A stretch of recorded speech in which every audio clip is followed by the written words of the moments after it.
alaikum masoyan fadin duniya a kullum kuma ko da shi na ku Albash mai waka ta hado ta tarkato yau bincike ne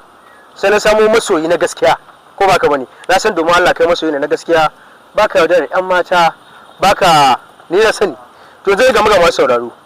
ko baka bane ka ce bana baka yaudara to gaskiya ni dai masoyi ne na hakika masoyi ne kuma ina gada a anguwar mu Sharukan ma ake faɗa mu Sharukan saboda soyayya saboda rashin yaudara ko kuma saboda rashin soyayya to ai ka san Sharukan shi masoyi ne na gaske kuma na daya ba mai yaudari bane ko mun san duk masoyin Sharukan ya san garanti cewa ba mai yaudari bane kai yan matan da kake wasu wuce daya ba ko ba ka bane kai ni sai gaskiya akwai kwakuleta bayan ka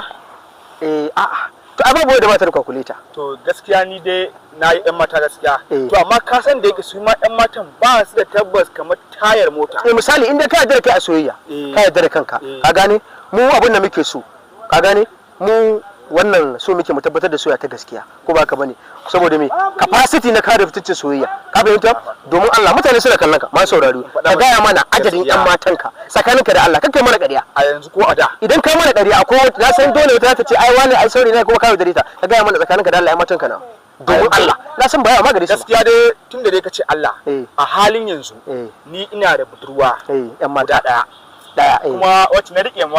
amana yau amana na rike mata amana ɗaya ce in Allah ya so a ba na so ba daga bayan ji surutu daga baya ba za ka ji ba shi ka kuma gaskiya ne karmi Albash in dai akwai sai wacce ta ga na burge ta a yanzu ni kuma ko ba ta abu take gaskiya ne amma yanzu dai ɗaya ce gaskiya ne amma idan kin ina miki kana da laka kake nan ba talaka ba ji ba da Allah idan akwai take bukatar saurayi a jibota